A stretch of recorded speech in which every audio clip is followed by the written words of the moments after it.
usted tal vez tiene la bendición de proveer un aparato de televisión en el cuarto de sus hijos.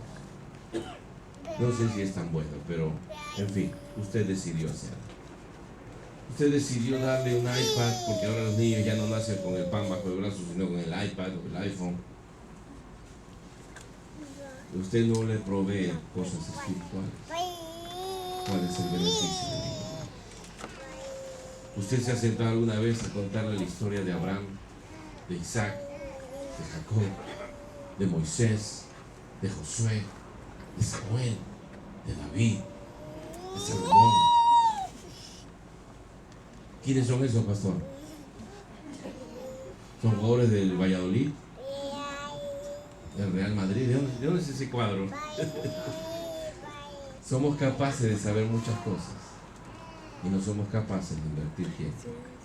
¿Cómo le voy a enseñar yo a mi hijo eso si yo tampoco lo sé? Cuando son grandes, entonces recuerda esto. La tercera palabra, cuando hablamos de instruir, es dedicar. Este también es otro significado que viene del templo. El proceso de dedicación, cuando David construyó el altar, el tabernáculo, cuando su hijo Salomón construyó el templo de Salomón, lo dedicaron, lo consagraron. ¿Y sabe cómo se hacía? Se preparaba una ceremonia y se derramaba aceite sobre ese lugar, símbolo que se separaba. Cuando se ungía y se separaba un sacerdote, se ponía un cuerno de esas cabras, ¿sí?, largo, que es hueco adentro, se llenaba de aceite y venía el profeta y ungía al rey o ungía al sacerdote. Imagínese que usted una botella de 2 litros, como de gaseosa, a usted le tiren de aceite. ¿Usted qué sentiría? Wow, qué lindo, ¿no? Usted camina y todo pegajoso. Todo le resbala. Cuando usted anda en el Espíritu Santo, dedicado aún los problemas, no se adherirán a su vida, porque usted está ungido del Espíritu Santo. Cuando ellos presentaban la ofrenda, la expectación era que Dios mismo se presente en ese momento. Y Dios separa a ese hombre, para esa familia. Usted tiene que dedicar a su familia al Señor. Por eso el próximo domingo yo quisiera que nuestro hogar sea dedicado para la presencia de Dios, sea dedicado para el cultivo de la palabra de Dios, sea dedicado para la alabanza del Señor. No sé lo que se ha hecho antes, pero yo sí sé y he decidido lo que se va a hacer de aquí en adelante. Quiero vivir un nuevo estilo de vida. Quiero vivir una vida familiar, ungida. Una vida familiar que sirva para que mis hijos no solamente tengan un techo y una seguridad, sino quiero que ellos tengan la posibilidad de crecer en fe y reproducir ese modelo cuando ellos tengan su propio hogar. ¿Lo va entendiendo? Necesitamos, hermanos, de algunas cosas. Quiero terminar mencionándote lo que dice la Biblia en 2 de Crónicas capítulo 31, versos 20 y 21. Quiero que tú veas el ejemplo de una persona que pudo poner las prioridades en su orden correcto.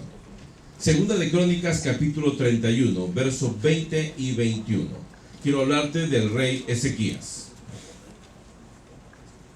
En estos minutos que nos quedan, quiero mostrarte en este pasaje cómo la Biblia habla de un rey que yo admiro muchísimo. No es tal vez la persona que yo más quiero del Antiguo Testamento, pero es una persona que yo admiro mucho. Quiero que aprendas algo. Fíjate, 2 de Crónicas 31, 20. De esta manera hizo Ezequías en todo Judá y ejecutó lo bueno y recto y verdadero delante de Jehová su Dios. En todo cuanto emprendió en el servicio de la casa de Dios, de acuerdo con la ley y los mandamientos, buscó a su Dios. Lo hizo, ¿qué dice ahí? De todo corazón y fue prosperado. ¿Cuántos buscan a Dios de todo corazón? ¿Seguro? ¿Seguro? A veces pensamos que dedicarnos al servicio de Dios no nos traerá prosperidad. Por eso me encanta este rey Ezequías. Era un hombre que se jugó por Dios. En un tiempo donde no había gobierno, ¿sabe lo que hizo este hombre? Empezó a adorar a Dios porque tenía fe en Dios, y en cualquier lugar alto que había un altar, habían cerros, así como en nuestra ciudad, habían cerros cercanos al lugar donde él vivía. Como dice la Biblia, Jerusalén estaba rodeada de cerros. Y dice la palabra que en esos tiempos, cuando vivía Ezequías, mucha gente principal adoraba a dioses allá, quemaba cosas y hacía altares en esos lugares. ¿Sabe lo que hizo Ezequías antes de ser rey? Fue a esos lugares y derribó todo eso. Eso tenía un precio. Eso tenía el desprecio de la demás gente. Eso era echarse un montón de enemigos en contra. Pero él amaba a Dios más que a su propia vida. ¿Cuántos de ustedes están dispuestos a veces a siquiera pensar en la posibilidad? Seguro que si yo me dedico al Señor, muchos amigos voy a tener. ¿Tú estás dispuesto a eso? Si no estás dispuesto a eso, simplemente te digo que tú has tomado tu decisión o tus prioridades. Ezequías nos muestra que él restauró el sacerdocio, las ofrendas, las celebraciones que Dios había ordenado. Él había puesto un orden y Ezequías empieza a restaurar ese orden. Durante su reinado se celebró, después de muchos años, la Pascua, que era la fiesta más importante que Dios les había dado, que era la liberación cuando murieron los primogénitos en Egipto, ¿se acuerdan? Y Moisés salió con el pueblo. Esta celebración se había olvidado. Fíjense lo que está pasando en estos días. ¿Cuántos celebran Semana Santa? Ni Semana Santa se le llama. ¿Cómo se le llama ahora en las escuelas? Easter. ¿Y qué es Easter? El conejo. Merry Christmas. ¡Ho, ho, ho, ho! El gordo cachetón vestido de rojo.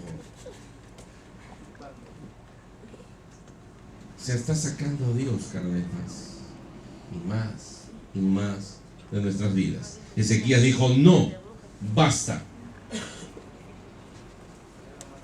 Hay que celebrar el nacimiento de Cristo. Hay que celebrar la muerte, pero más hay que celebrar la resurrección de Cristo. Él celebró una extraordinaria fiesta que recordó a Dios y a todo el pueblo cómo Dios liberó al pueblo de Egipto y su viaje camino a la tierra prometida. La Biblia bastante habla acerca de Ezequías y de otros reyes, pero señala pocas cosas que ya no son muy trascendentales en mucha gente. De algunos, por ejemplo, se señala que abocaron a hacer el mal delante de los ojos de Jehová, y algunos hicieron lo malo más que sus padres. Pero ¿sabe qué? Ezequías tenía un padre que era idólatra. Escúchame bien, hermano. Tal vez tu padre sea un idólatra. Tal vez tu padre ni siquiera te está enseñando la Biblia. Y tú eres joven que estás escuchando este mensaje. Tú estarás diciendo: es que mi padre tiene la culpa. No, si tú estás escuchando eso, cuando tú tengas tu familia, tú podrás ser la autoridad como hizo Ezequías. Hasta derribó los altares que tenía su padre. Y cuando el pueblo fue a pegarle, a matar a Ezequías, su padre se paró y dijo: si ese Dagón a quien ustedes adoran es Dios, que Dagón mate a Ezequías. Hasta su padre se convenció y creció en fe por la decisión de Ezequías. Te quiero decir, joven, o de repente hermano, que tú no has vivido una vida llena de fe, que no te enseñaron eso, no te excluye. En este momento, si tú sientes amor por Dios, vas a poder ser como este hombre Ezequías. Porque la consecuencia de buscar a Dios de todo corazón es que Él te ordena la vida.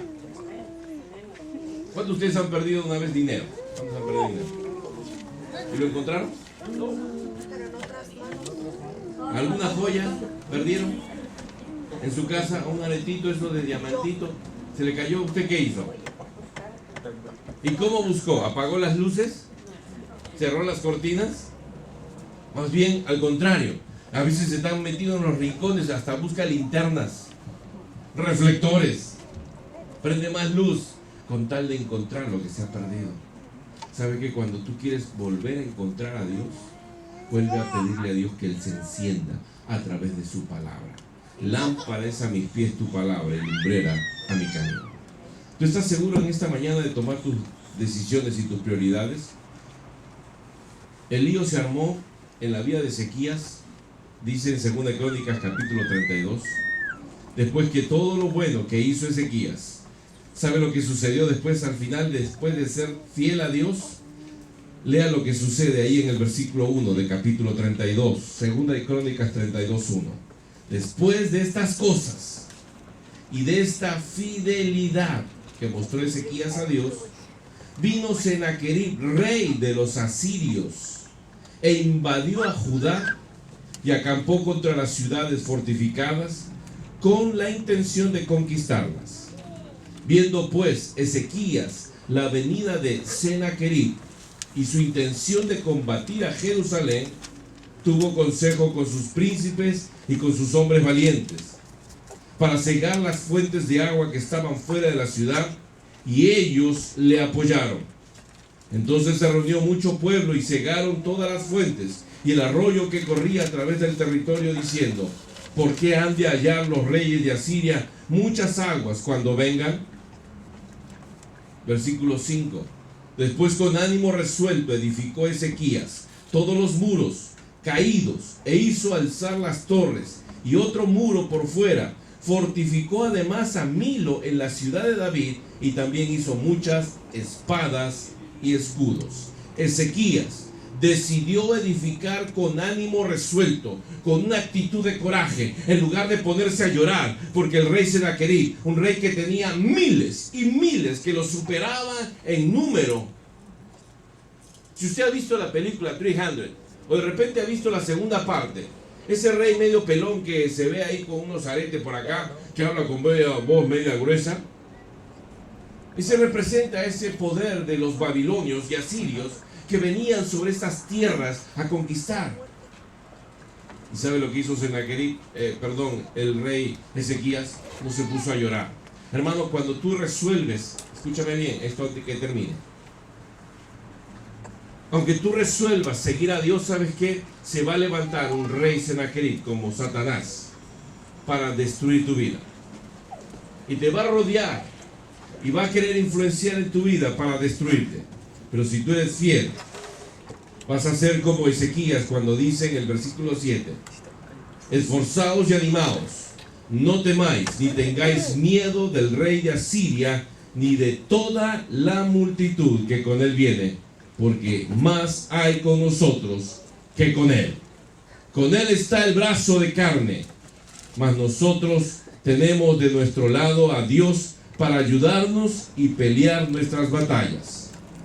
Y el pueblo tuvo confianza en las palabras de Ezequías, rey de Judá. ¿Cuántos tienen confianza en Dios? En lo que yo te estoy diciendo, que aunque tú decidas por Dios, vas a darte cuenta que si pones en prioridad a Dios, las demás cosas Dios te ayudará. Yo quiero que rapidito ahí, ¿dónde están los sugieres?